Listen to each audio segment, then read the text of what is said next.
दोस्तों, इस वीडियो में आप देखेंगे एक फैंटेसी थ्रिलर मूवी की कहानी। यूरोप की लोक कथाओं पर आधारित ये फिल्म रहस्य और रोमांच से भरपूर है। तो इस मजेदार फिल्म में क्या कुछ होता है, ये जानने के लिए वीडियो को पूरा आखिरी तक जरूर देखें। चलिए अब कहानी शुरू करते हैं। फिल्म की शुरुआत में कई सालों पहले रॉन और हेनरी नाम के दो भाइयों को जंगल में लकड़ियां इकट्ठा करते हुए दिखाया जाता है। रात होने की वजह से हेनरी काफी डरा हुआ होता है, जबकि रॉन के अंदर ये खासियत होती है कि वो कभी किसी से नहीं डरता। लकड़ियां बीनते वक्त तेज हवा जब हेनरी के शरीर को छूती है तो डर के मारे उसकी चीख निकल जाती है। ये देखकर रॉन उससे पूछता है, क्या हुआ तुम्हें? हेनरी कहता है, मुझे लगता है मुझे किसी ने छुआ। तो रॉन कहता है, पर यहाँ तो कोई नहीं दिख रहा है, तुम बेवजह डर रहे हो। हेनरी कहता है, तुम नहीं डरते इसका मतलब ये तो नहीं कि किसी को डर नहीं लगता। इसके बाद लकड़ियों को अपने ठेले पर लादकर ये दोनों अपने घर की ओर जाने लगते हैं। इस दौरान रास्ते में हेनरी जैक से कहता है, यहाँ पास में जो दलदल वाला रास्ता है वहाँ मुर्दे प्रेत रहते हैं, इसलिए उन रास्तों से कोई नहीं गुजरता। इस पर रॉन कहता है, अगर ये सब सच भी है तो भी मुझे डर नहीं लगता। इस तरह बातें करते हुए ये दोनों अपने घर पहुंच जाते हैं,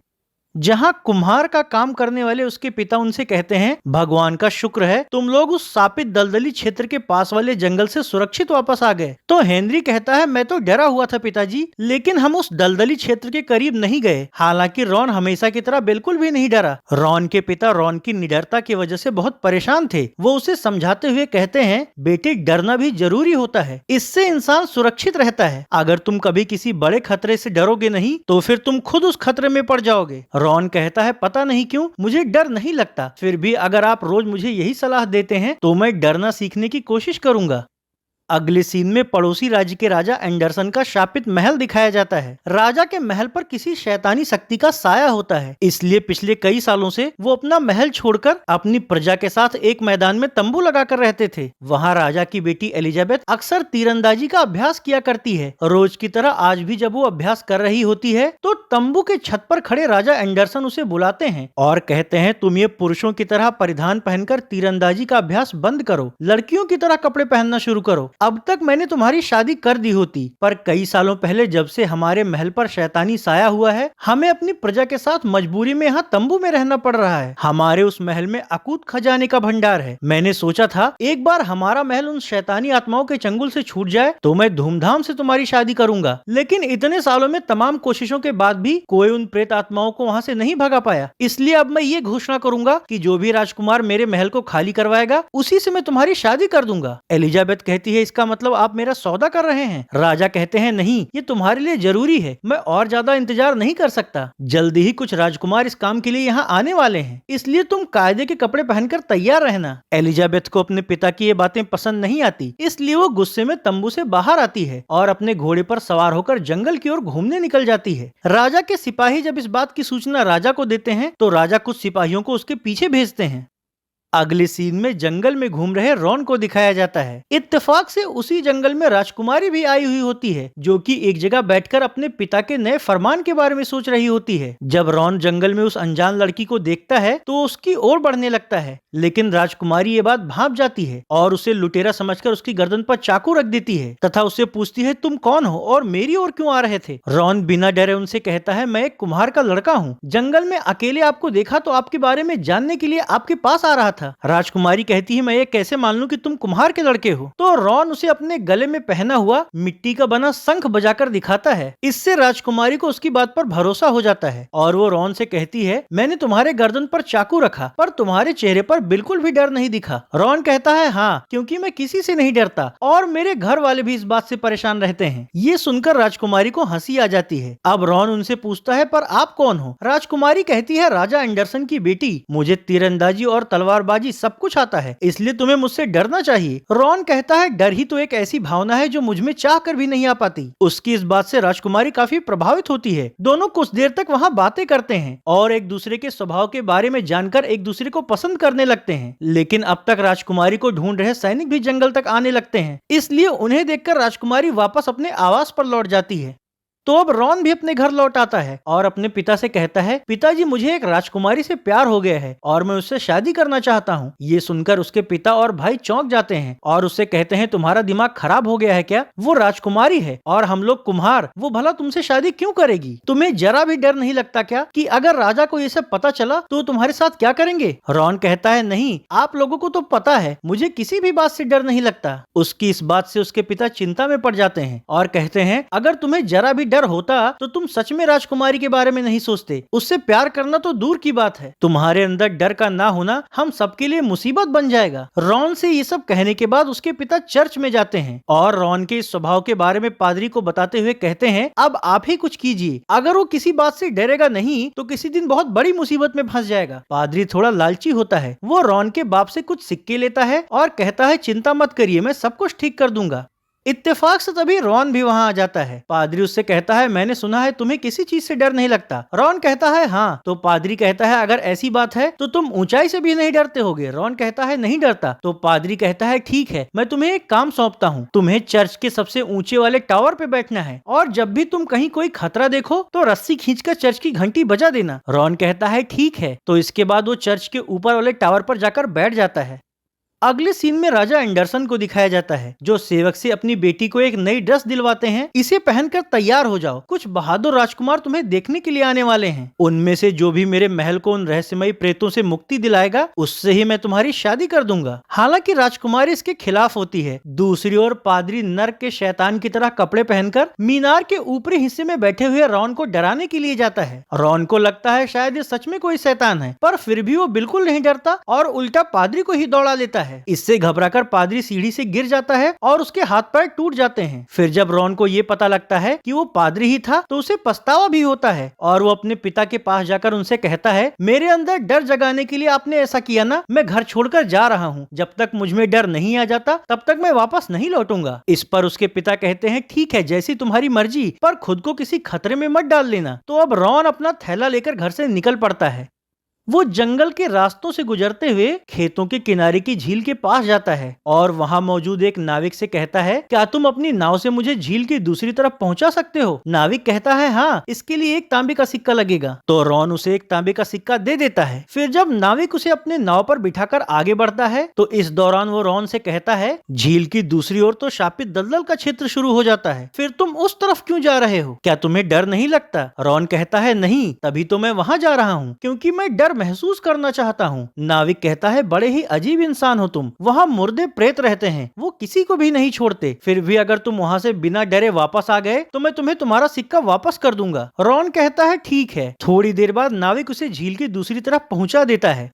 फिर रॉन वहां से जंगल में दलदली क्षेत्र की ओर बढ़ने लगता है। इस दौरान जैसे जैसे दिन ढलता जाता है उसे अजीब अजीब आवाजें सुनाई पड़नी शुरू हो जाती हैं, लेकिन वो बिना विचलित हुए आगे बढ़ता जाता है। फिर रात होने की वजह से वो एक जगह आग जलाकर बैठकर आराम करने लगता है। उसी दौरान दलदल से दो मुर्दे प्रेत निकलते हैं और रॉन को अपना शिकार बनाने के लिए उसकी ओर बढ़ने लगते हैं। उनकी आहट से रॉन उठकर खड़ा हो जाता है। दोनों मुर्दों का सड़ा हुआ शरीर देखकर रॉन को अजीब तो लगता है, पर वो ना तो उनसे डरता है और ना ही घबराता है, कि वो उन्हें अपने साथ बैठने के लिए कहता है। इससे वो प्रेत सकपका जाते हैं और आपस में एक दूसरे से कहते हैं, जब तक ये डरेगा नहीं तब तक हम इसे अपना शिकार नहीं बना सकते। इसलिए वो दोनों अपनी डरावनी शक्लें बनाकर रॉन को डराने की पूरी कोशिश करते हैं, लेकिन रॉन डरने की बजाय उनके करीब चला जाता है और उनमें से एक का हाथ पकड़कर कहता है, आओ आग के पास बैठकर बातें करते हैं। पर रॉन के हाथ पकड़ते ही मुर्दा होने की वजह से उसका हाथ उखड़ जाता है, जिससे कि वो मुर्दा खुद घबरा जाता है। रॉन उससे कहता है, तुम्हारा हाथ ऐसे क्यों उखड़ गया? तो मुर्दा उससे कहता है, क्या तुम्हें हमसे डर नहीं लग रहा? रॉन कहता है, नहीं। ये सुनकर वो दोनों प्रेत उसे शिकार बनाए बिना ही वापस दलदल में लौट जाते हैं।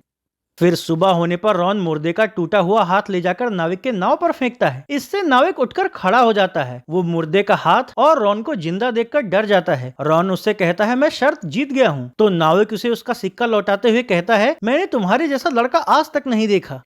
अगले सीन में राजा का तंबू दिखाया जाता है, जहाँ उनका सैनिक उनसे कहता है, महाराज हमने जिस राजकुमार को महल खाली करवाने के लिए भेजा था वो डरकर भाग गया, अब दूसरा राजकुमार आ रहा है। तो राजा कहते हैं ठीक है, उसको अंदर भेजो। नया राजकुमार अंदर आता है और राजा से डींगे मारते हुए कहता है, मैंने ऐसे कई काली शक्तियों से मुकाबला किया है और मैं आपका महल भी मुक्त करा दूंगा, लेकिन मुझे राजकुमारी के साथ साथ आधा राज भी चाहिए। राजा के पास कोई और विकल्प नहीं होता, इसलिए राजा उसकी बात मान लेते हैं। तो वो राजकुमार महल के पास जाता है, लेकिन महल के अंदर रहने वाली आत्माएं उसे अंदर घुसने ही नहीं देती और जमकर उसकी धुलाई भी करती हैं, जिससे कि वो राजकुमार जान बचाकर वापस राजा के पास लौट आता है और उनसे कहता है ये काम मेरे वश का नहीं है। उसके जाने के बाद कुछ और भी राजकुमार इस काम के लिए जाते हैं, पर कोई भी महल को प्रेतों के साए से मुक्त नहीं करा पाता। इससे राजा निराश हो जाते हैं और मंत्री से कहते हैं, पूरे राज्य में एक घोषणा करवा दो कि जो भी मेरे महल को काले साए से मुक्त कराएगा उसे मैं ढेर सारा धन देकर उसकी शादी अपनी बेटी से करवा दूंगा। अगले सीन में रॉन को दिखाया जाता है, जो डर का अनुभव करने के लिए भटकते भटकते पड़ोसी राज्य के सीमा में पहुंच जाता है। रात हो चुकी होती है और वो काफी भूखा भी होता है, इसलिए रास्ते में पड़ने वाली एक सराय के अंदर जाता है। सराय मालिक उससे खाने और रुकने के लिए एक सिक्का लेता है और उसकी मेज पर खाना लगाकर उससे कहता है, क्या तुम कहीं दूर से आ रहे हो? रॉन कहता है, हाँ, मैं दलदली क्षेत्र से होकर यहाँ आया हूँ। ये सुनकर सराय मालिक चौंक जाता है और रॉन से कहता है, क्या वहाँ तुम्हारे साथ कुछ हुआ नहीं? रॉन कहता है, नहीं, मैं डर का अनुभव करना चाहता था, पर मुझे वहाँ भी डर नहीं लगा। ये सुनकर वहाँ बैठे सभी लोग हंसने लगते हैं तथा सराय मालिक उसे राजा की घोषणा वाला पर्चा दिखाकर कहता है, अगर तुम्हें डरने का इतना ही शौक है तो यहाँ चले जाओ। रॉन उस पर्चे पर बने हुए महल को देखकर पूछता है, ये कौन सी जगह है? सराय मालिक कहता है, ये हमारे राज्य के राजा का महल है, जिसमें अकूत खजाना भरा हुआ है, पर कई सालों पहले राजा ज्यादा कंजूसी करने लगा था, इसी वजह से उसके महल को श्राप दे दिया गया। तब से उसके महल पर भूतों प्रेतों का साया है और अब राजा ने ये घोषणा की है कि जो भी उनके महल को उनसे मुक्त कराएगा उसे वो ढेर सारा धन देकर उससे अपनी बेटी की शादी कर देंगे। ये सुनकर रॉन कहता है, अगर मुझे डर महसूस करने के लिए ऐसी जगह जाना पड़े तो मैं इसके लिए भी तैयार हूँ।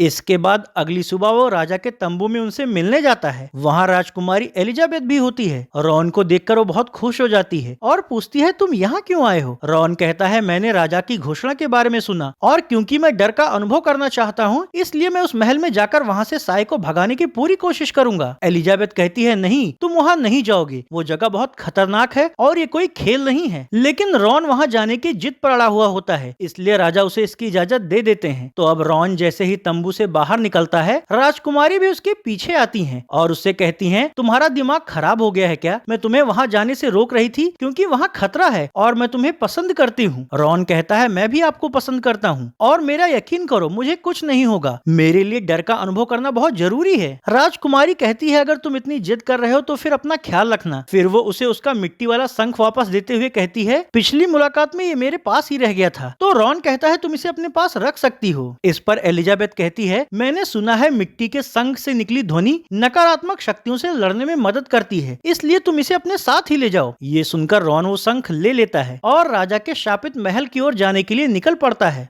चलते चलते जब तक वो महल तक पहुंचता है तब तक रात हो चुकी होती है। वहां पहुंचने पर महल का गेट अपने आप ही खुल जाता है और रॉन के अंदर जाते ही वो अपने आप बंद भी हो जाता है। वहां अंदर उसे तमाम डरावनी आवाजें सुनाई पड़ती है, लेकिन वो डरता नहीं और महल के और अंदर जाता है। वहां गलियारे में पहुंचने पर रोशनी से बना कोई विशाल जीव उसकी ओर बढ़ता है, पर उसे देखकर भी रॉन घबराता नहीं और स्थिर ही खड़ा रहता है, जिससे कि वो रोशनी से बना हुआ प्राणी भी गायब हो जाता है। तो अब रॉन सीढ़ियों से ऊपर जाता है और राजा के शयन कक्ष में लेटकर आराम करने लगता है। वो सोचता है कि ये पूरा महल तो वीरान पड़ा है, अब तक यहाँ कुछ भी ऐसा नहीं दिखा जिससे कि लोग डरते हैं। यही सब सोचते सोचते उसे नींद आने लगती है, लेकिन तभी किसी औरत की कर्कश आवाज से उसकी नींद टूट जाती है और जब वो उठकर बैठता है तो सामने उसे एक सफेद बालों वाली औरत दिखती है। रॉन उससे पूछता है, तुम कौन हो और यहाँ कब आई? तो प्रेतनी हंसते हुए कहती है, मैं प्रेतों की रानी हूँ और मैं यहाँ कई सालों से हूँ। इस पूरे महल पर हम प्रेतों का ही कब्जा है। उसकी इन बातों से भी रॉन डरता नहीं और प्रेत रानी से कहता है, तुम लोग ये जगह छोड़ क्यों नहीं देते? प्रेत रानी कहती है, तुम्हें डर नहीं लग रहा क्या? वैसे भी तुम यहाँ आ तो गए हो पर वापस नहीं जा पाओगे। इस पर रॉन कहता है, डर महसूस करने के लिए ही तो मैं यहाँ आया हूँ, पर मुझे यहाँ भी डर नहीं लगा, इसलिए अब तुम ये महल खाली कर दो। रॉन की बातों से प्रेतनी काफी हैरान होती है और उससे कहती है तुम्हारे अंदर अगर डर नहीं है तो दिमाग तो जरूर होगा। अगर तुम मेरी एक पहेली का जवाब दे दो तो मैं तुम्हें यहाँ से जिंदा वापस जाने दूंगी। रॉन कहता है पूछो अपनी पहेली। तो प्रेतनी उससे कहती है वो क्या चीज है जो बनाता कोई और है, इस्तेमाल कोई और करता है, और जो इस्तेमाल करता है उसे ये पता भी नहीं होता, और कोई भी उस चीज को अपने पास रखना भी नहीं चाहता। इस अजीब सी पहेली से रॉन दुविधा में पड़ जाता है, पर वो बिना डरे और घबराए पहेली का उत्तर ढूंढने की कोशिश करता है। आखिरकार काफी सोचने के बाद वो प्रेतनी से कहता है इस पहेली का जवाब है ताबूत। इससे प्रेतनी भड़क कर कहती है तुमने जवाब तो सही दिया है, पर मैं फिर भी तुम्हें यहाँ से जाने नहीं दूंगी। ये कहकर वो वहाँ से गायब हो जाती है और उसको कई सारे आईनों से घेर देती है। तो रॉन हर आईने को छूकर बाहर जाने का रास्ता खोजने लगता है, पर प्रेतनी हर आईने में उसका रूप रखकर उसे डराते हुए कहती है यहाँ से बाहर जाने का कोई रास्ता नहीं है, क्योंकि थोड़ी ही देर में तुम्हारा दम घुट जाएगा और तुम मारे जाओगे। रॉन फिर भी नहीं डरता और वहाँ से बाहर निकलने का उपाय सोचने लगता है। इस दौरान उसका दम घुटना शुरू हो जाता है, जिससे कि वो जमीन पर बैठ जाता है और तभी उसे अपना शंख याद आता है। तो रॉन उसे निकालकर पूरी ताकत से बजाता है। उसकी ध्वनि की शक्ति से सारे शीशे टूटने लगते हैं और उसमें भरी प्रेतनी की काली शक्तियां बाहर निकल जाती हैं, तथा रॉन के न डरने की वजह से ही प्रेतनी को वहाँ से भागना पड़ता है। अगली सुबह राजकुमारी रॉन का हालचाल जानने महल की ओर भागती है, पर उसे महल से वापस आ रहा रॉन रास्ते में ही मिल जाता है और उसे महल में घटने वाली सारी घटनाओं के बारे में बता देता है। इससे खुश होकर राजकुमारी उसे गले लगा लेती है। अब दोनों एक दूसरे से अपने प्यार का इजहार करते हैं और राजा भी अपने प्रजा के साथ वापस महल में लौट आता है। फिर वादे के मुताबिक राजा रॉन और राजकुमारी की शादी करवा देता है और खजाने का कुछ हिस्सा प्रजा में बांट देता है। इसके बाद सुहाग रात वाले दिन राजकुमारी बेफिक्र होकर सो रहे रॉन के ऊपर अचानक से पानी डालती है, जिससे कि वो चौंक कर खड़ा हो जाता है। तो राजकुमारी उससे पूछती है क्या आज तुम डर गए? रॉन कहता है हाँ, मुझे इस बात का डर महसूस हुआ कि शायद वो प्रेतनी यहाँ वापस आकर तुम्हें नुकसान पहुंचा रही है। ये सुनकर राजकुमारी हंसती है और इस तरह ये फैंटेसी थ्रिलर मूवी यहीं खत्म हो जाती है।